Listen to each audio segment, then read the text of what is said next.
నిర్లక్ష్యంతో టూరిస్టులను బలిగొన్న వికారాబాద్ ది వెల్డర్నెస్ రిసార్ట్ పై కేసు నమోదు చేసేందుకు పోలీసులు వెనకాడుతున్నారు. నామమాత్రపు సెక్షన్ పెట్టి చేతులు దులుపుకుంటున్నారు. తెలియని నిర్లక్ష్యం వల్లే ఇద్దరు మృతి చెందారని, గాలివాన రావడంతో బోటు మునిగిపోయిందన్నారు ఏసీపీ. ఈ కేసు విషయంలో పోలీసుల తీరుపై అనుమానాలు వ్యక్తమవుతున్నాయి.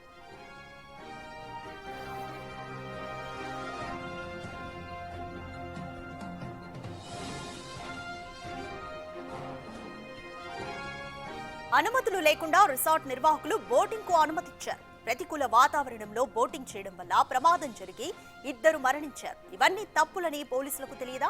లైఫ్ జాకెట్స్ ఇవ్వకుండా బోటింగ్ కు పంపించిన రిసార్ట్ నిర్వాహకులను ఏం చేయాలి? Culpable homicide not amounting to murder case ఎందుకు పెట్టలేదు?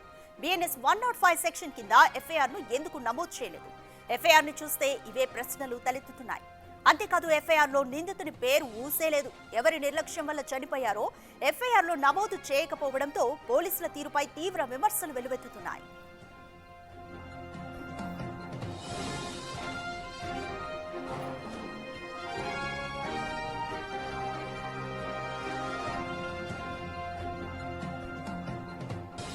ప్రమాదం జరిగిన వెంటనే రిసార్ట్ సీజ్ చేస్తామన్న పోలీసులు ఘటన జరిగి 3 రోజులైనా చర్యలు తీసుకోకపోవడం అనుమానాలకు తావిస్తోంది. సర్పన్పల్లి ప్రాజెక్టులో బోటింగ్ కు వెళ్లి ఇద్దరు మహిళలు మృతి చెందారు. దీనిపై ఎలాంటి చర్యలు తీసుకుంటారో చూడాలి.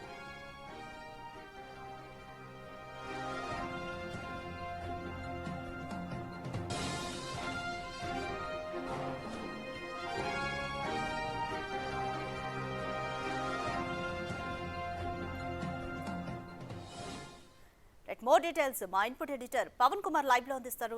పవన్, వెల్డర్నెస్ రిసార్ట్ పై పోలీసులు ఎందుకని కేసు నమోదు చేయడానికి వెనకాడుతున్నారనుకోవచ్చు? ఎందుకంటే అనేక అనుమానాలకు తావిస్తుంది. క్లియర్ గా బోటుపై వెళ్లిన మహిళలకు లైఫ్ జాకెట్ కూడా ఇవ్వలేదు. దీని ప్రతికూల వాతావరణానికి ఎందుకని పోలీసులు ఆపాదిస్తున్నారు అనుకోవచ్చు? ప్రస్తుతం ఇదే హాట్ టాపిక్గా మారింది. శనివారం రోజు పాట్నాకు చెందిన ఇద్దరు మహిళలు కుటుంబాలతో సహా అక్కడికి వెళ్లారు. ఆ బోటింగ్ చేస్తుండగా ఒక్కసారిగా ప్రమాదవశాత్తు నీట మునిగి ఇద్దరు కూడా అక్కడ అపస్మారక స్థితికి చేరుకున్నారు. ఆ తర్వాత ఆసుపత్రికి తరలించిన తర్వాత వాళ్ళు మృత్యువాత పడ్డారు.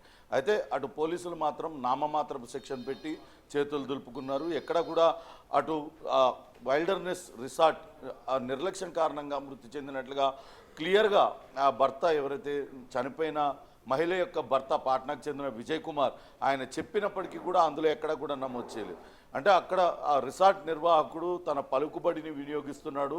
గతంలో కూడా అనేక అసాంఘిక కార్యక్రమాలు జరిగాయంటూ స్థానికులు గ్రామస్తులందరూ కూడా ఫిర్యాదు చేసినా అతనిపైన చర్యలకు వెనకాడుతున్నారు. తనకు రాజకీయంగా అండదండలు ఉన్నాయి, పోలీసులు తనకు ఒత్తాసు పలుకుతున్నారన్న కారణంగా ఆయన యథేచ్ఛగా వ్యవహరిస్తున్నారనే ఆరోపణలు వినపడుతున్నాయి. నిన్న మా కొలీగ్ సుజాత స్వయంగా అక్కడికి వెళ్ళారు.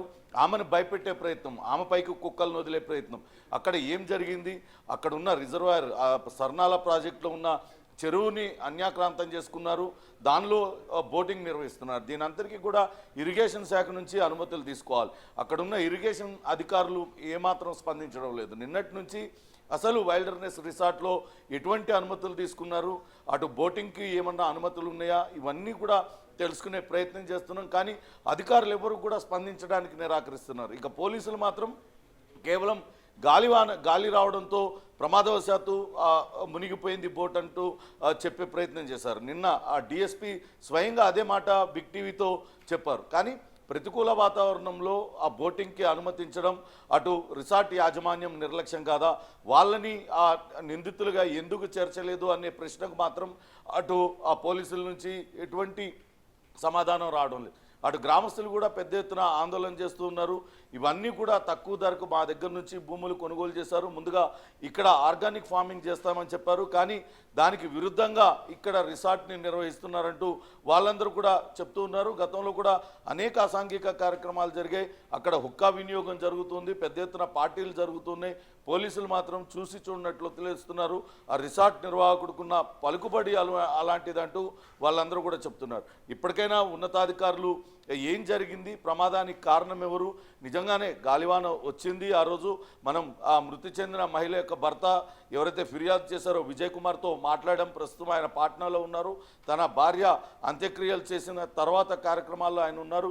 కానీ నిన్న ఆయన చాలా స్పష్టంగా చెప్తున్నారు, ఏమాత్రం నాణ్యత లేని లైఫ్ జాకెట్లు ఇచ్చారు, ఎటువంటి అక్కడ భద్రతా ప్రమాణాలు పాటించలేదు, ఒక్కసారిగా గాలి రావడంతో బోటు అది తలకిందులు అయిపోయిందంటూ ఆయన చాలా స్పష్టంగా చెప్తున్నారు. లైఫ్ జాకెట్లు ఇచ్చినప్పటికీ కూడా అవి ఎందుకు కాపాడలేకపోయినాయి, అవి నాసిరకం లైఫ్ జాకెట్లు ఇవ్వడం వల్లనే ఆ ప్రమాదం జరిగిందంటూ ఆయన చాలా స్పష్టంగా ఫిర్యాదు చేసినప్పటికీ పోలీసులు అటు ఆ వైల్డర్నెస్ రిసార్ట్ నిర్వాహకులపైన అటు చర్యలు తీసుకోవడానికి వెనకాడుతున్నారు. ఇప్పటికైనా ఉన్నతాధికారులు దృష్టి సారించి ఎందుకు, ఎవరి నిర్లక్ష్యం కారణంగా ఈ ప్రమాదం జరిగింది, అసలు వైల్డర్నెస్ రిసార్ట్లో ఏం జరుగుతుంది అనేది పూర్తి స్థాయిలో దర్యాప్తు చేయాలంటూ స్థానికులైతే కోరుతున్న పరిస్థితి ఉంది. మరోపక్క ఈ ఘటన జరిగినప్పటి నుంచి కూడా ఆ వైల్డర్నెస్ రిసార్ట్ నిర్వాహకులు అందుబాటులోకి లేకుండా పోయారు. మరి పోలీసులు వాళ్ళకి నోటీసులు ఇచ్చి పిలుస్తారా, లేకుంటే అసలు ఎఫ్ఐఆర్లోనే ఎటువంటి పేరు పెట్టలేదు కాబట్టి ఆ కేసు అలానే ఇద్దరు మృతి చెందిన కేసుని ప్రమాదవశాత్తు మృతి చెందారని, ఆ ప్రమాదం ఎవరి వల్ల జరిగింది, ఎందుకు జరిగింది, ఏం తేల్చకుండానే మూసేస్తారా, ఇవన్నీ కూడా వేచి చూడాలి రాధిక.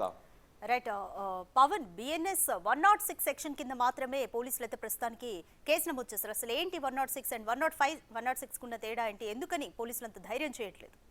అంటే కేవలం ప్రమాదవశాత్తు చనిపోయారనే సెక్షన్ మాత్రమే 106 పెట్టారు. ఇది నాట్ అమౌంటింగ్ కు మర్డర్ అనే వస్తుంది. అంటే కావాలని ఉద్దేశపూర్వకంగా నిర్లక్ష్యం కారణంగా చనిపోయారనేది ఆ సెక్షన్ వర్తించదు అనేది అందులో పెట్టారు.